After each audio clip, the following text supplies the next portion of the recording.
Chapter 65. Serafina sat in front of the window, absent-mindedly looking at the lawn outside. Still can't escape?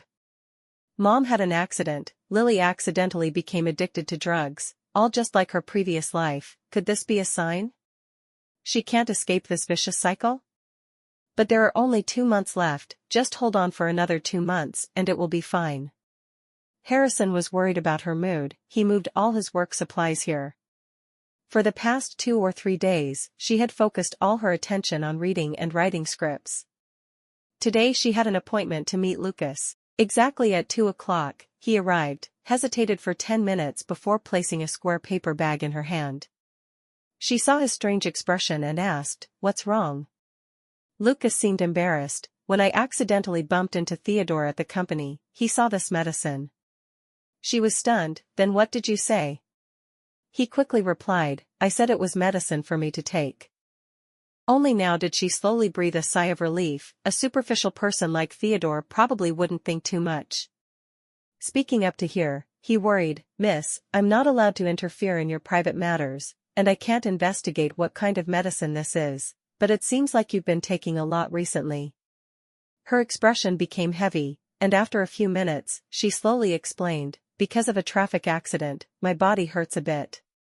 "It's fine, I know my limits." Now he put this matter aside and returned to the main matter. "Miss, since the Lancaster family has confirmed the engagement news, the Smith Group's stock price has been rising continuously these past few days, setting a new record. With this situation, it won't be long before the capital problem that has plagued us for so long can be resolved smoothly. Currently, our production equipment is sufficient, the number of senior research and development personnel is stable, and our marketing strategy has also been improved. After the financial situation improves, it will be no problem for the Max Power project to be taken over next month. At that time, the group will have a great opportunity and a huge leap forward." She listened quietly, a smile on her lips. "Is that so?"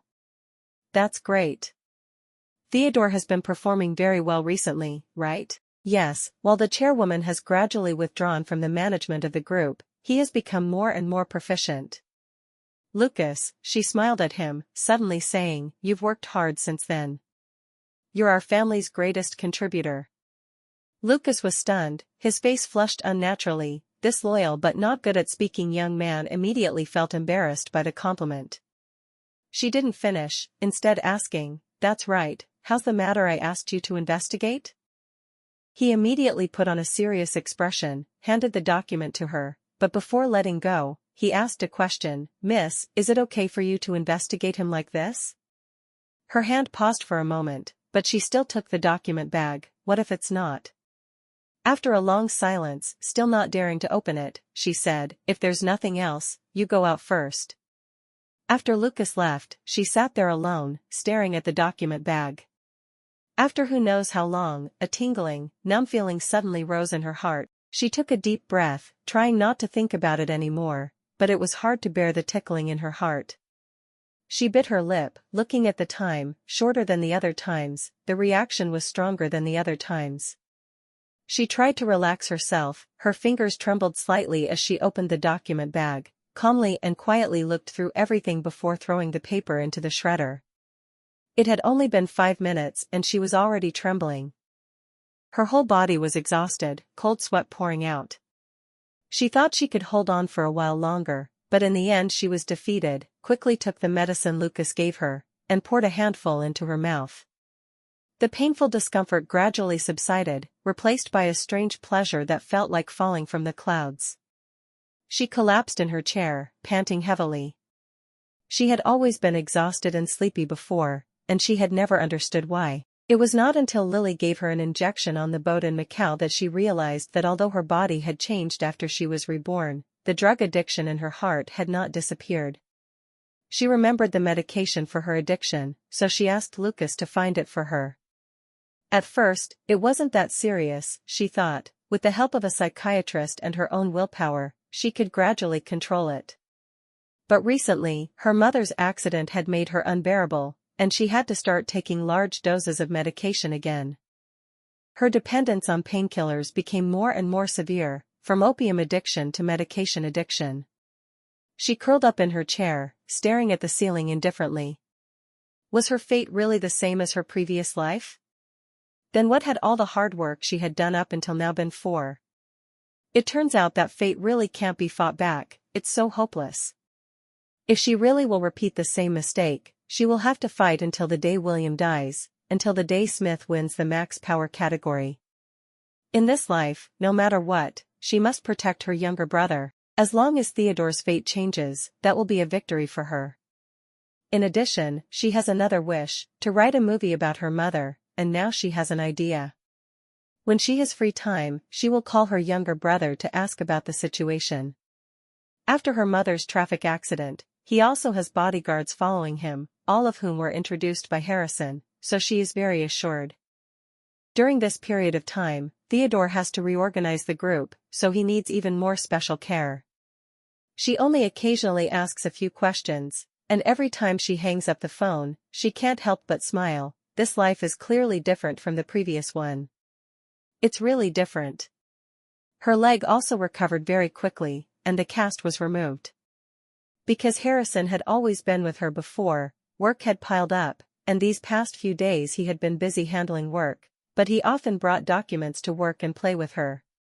She laughed at his worry, and it was difficult to chase him away. Today, when she passed by the mirror, she glanced at the pink scar on her calf. It would probably fade, but she wouldn't be able to wear a short dress for the engagement party next weekend.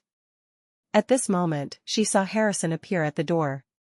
She immediately smiled, looked at him, then looked at the mirror, and complained and acted spoiled. "Look, I have a scar on my leg, I can't wear a short dress anymore." She waited for him to reply, but only heard the sound of the door being locked with a click. She turned her head in confusion, only seeing half of his face, his expression calm and emotionless, not knowing what he was thinking. He had never been like this in front of her.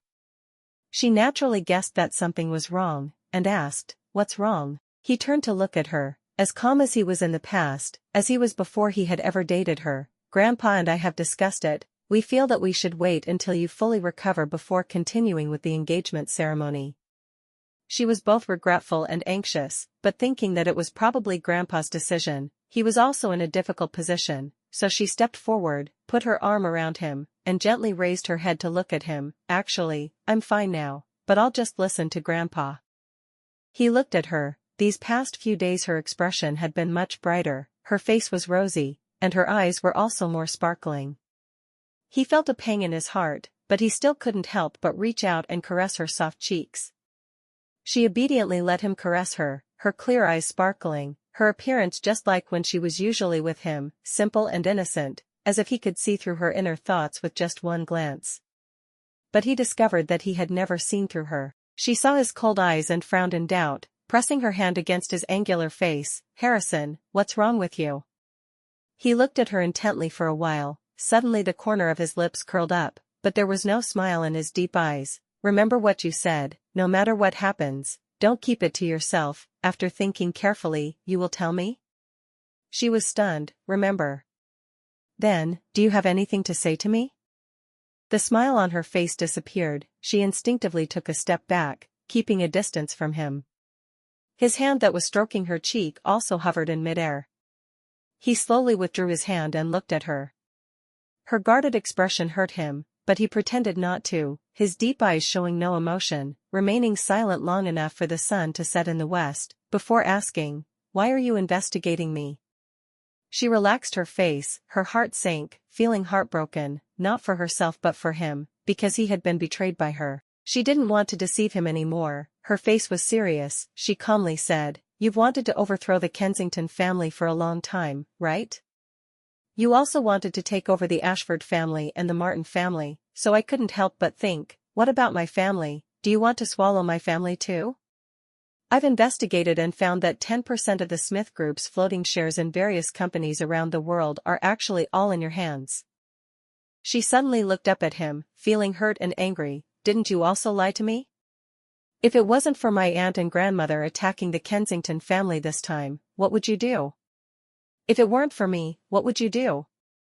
Sitting on the mountain watching the tigers fight, watching the two families fight each other so you could be the fisherman who benefits, or even joining hands with the Kensington family to make my family collapse. His cold and quiet eyes looked straight at her, and only after she finished speaking did he say a sentence as light as the wind and clouds. If I want to deal with someone, do I still need to find someone to cooperate with?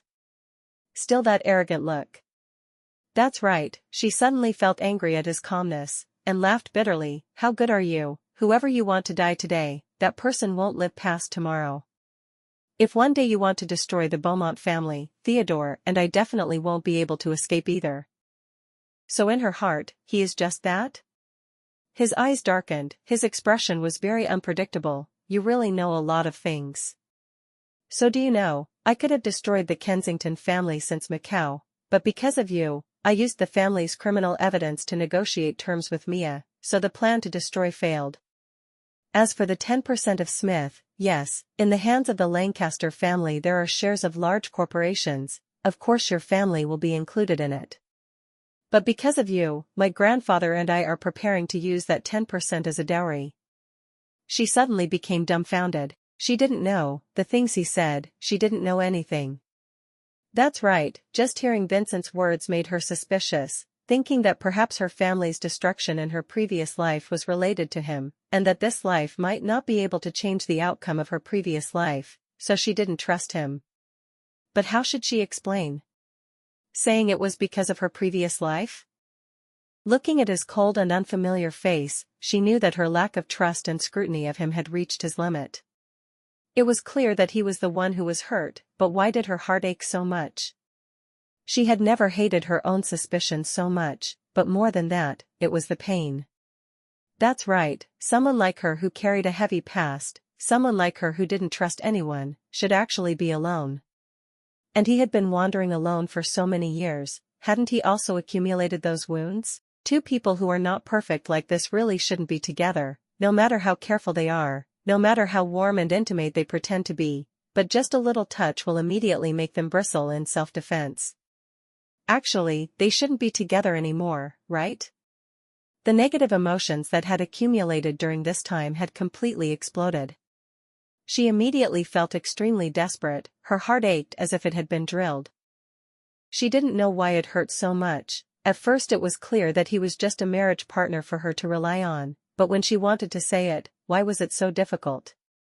She stood silently in front of the window, the afternoon sunlight like a dark painting spread out behind her.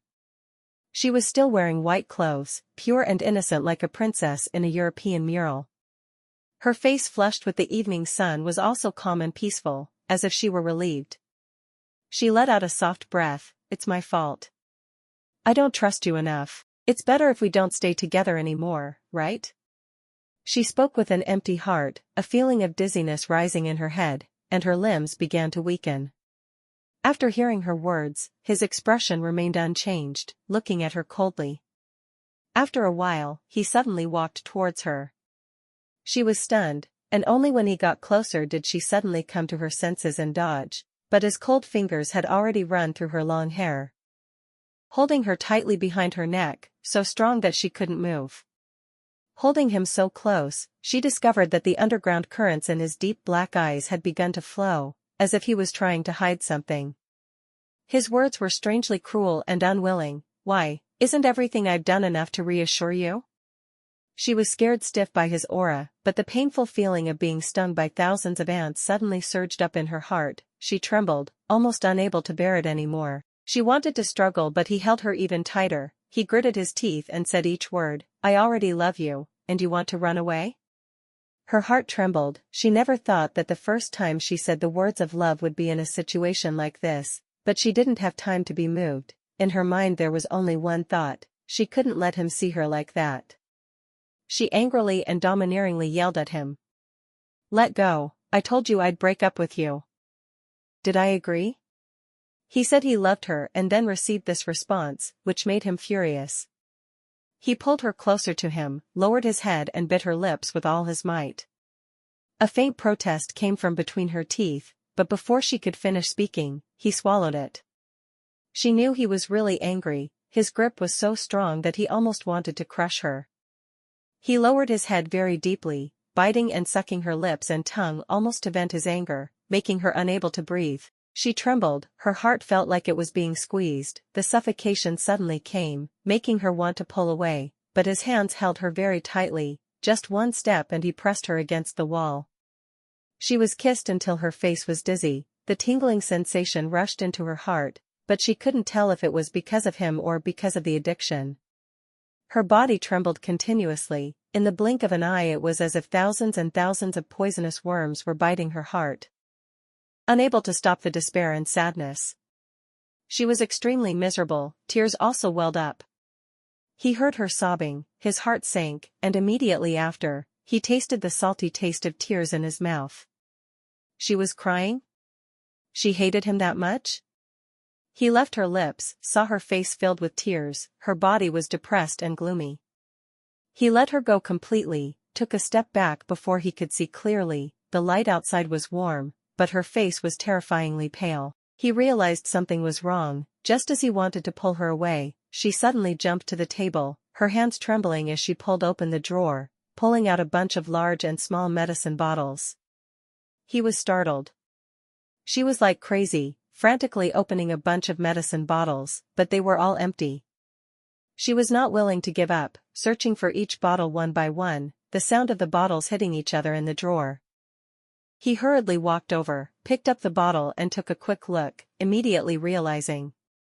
He hurriedly hugged her tightly, reached into her shirt to feel, covered in cold sweat. He was so fierce that he wanted to kill someone in an instant, shouting, "Who gave you this medicine?" But she just bit her lip. "Harrison, you know this medicine, right? Help me, help me." He was silent, suddenly hugging her, his arms tightening, not moving at all. She struggled desperately, her fingernails fiercely scratching his chest, but his hands were like steel. No matter how much strength she used, she could not escape. Her eyes gradually blurred, she still wanted to break free instinctively. The itch in her body suddenly erupted like a volcano. She completely collapsed and cried out, "Harrison, save me, please save me, save me."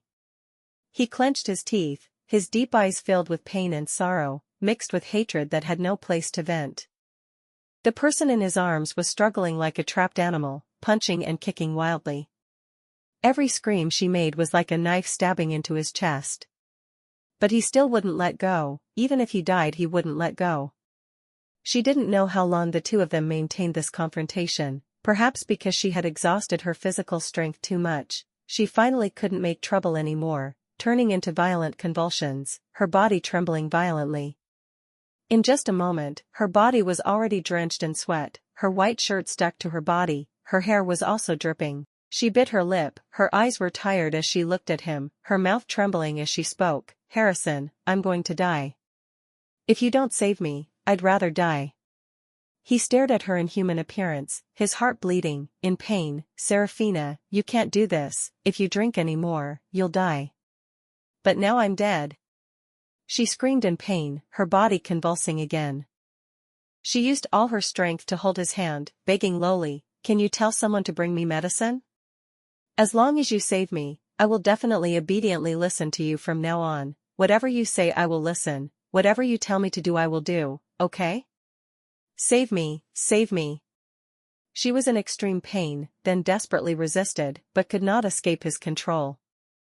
In the end, the two of them dragged each other to the ground. This time he had the upper hand, pressing his whole body on top of her to subdue her. No matter how much she promised to cry and beg, it was useless. She didn't know how long it took, but she finally calmed down, limp as mud, her whole body drenched.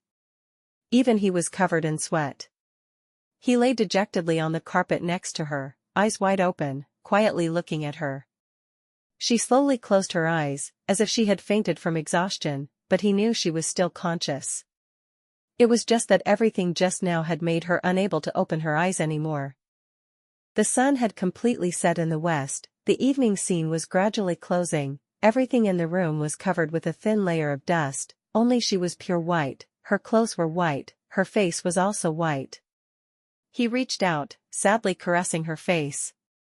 At this moment, she suddenly opened her eyes wide, looking straight at him, his heart suddenly beating unusually fast, his hand also stopped in midair. She seemed to have regained consciousness, quietly smiling. "Harrison, I want to take a bath." He picked her up, she was even more limp and weak than he had imagined. He went into the bathroom, turned on the warm water, looked at her sitting by the edge of the water for a while before going out and closing the door. Time passed, he stood in the dark twilight, all his attention was focused on the bathroom, the world around him was silent, only the sound of water trickling. He looked at the clock, 10 minutes had passed, he finally couldn't wait any longer, rushed into the bathroom. In the large round bathtub, there was a red non-slip mat, she was closing her eyes, lying on her side against the edge of the tub, curled up like a child, as quiet as if she was sleeping. Her long black hair floated on the water like seaweed, her white dress also fluttered and danced, like a snowflake in the red round bathtub. He looked at her calm face, thinking to himself, maybe she really was a snowflake, just touching her would melt. He was worried that she would choke on the water, so he stepped into the tub, intending to help her up, but she suddenly opened her eyes wide, smiling at him. His heart started to beat faster again, he helped her sit up, the water from the shower poured from his head to his feet, he thought, he really needed to wake up. "I'm a bit tired." She weakly finished speaking, leaned closer and rested her head on his shoulder. Looking at the water-soaked shirt and the smooth curve behind him, she couldn't help but hug him tightly. Their bodies were only separated by a thin layer of wet shirt, the ambiguous difference in body temperature was blatantly teasing each other's hearts. She hugged him, suddenly feeling safe after the emptiness just now, not knowing if it was because the pain just now made her weaker, or because the argument with him just now made her realize his importance. She was like a greedy child, not wanting to let him go. It was still the scent of the man she loved the most, she didn't know why she felt her heart itch, but it wasn't because of the medicine. She closed her eyes, sadly letting out a long sigh.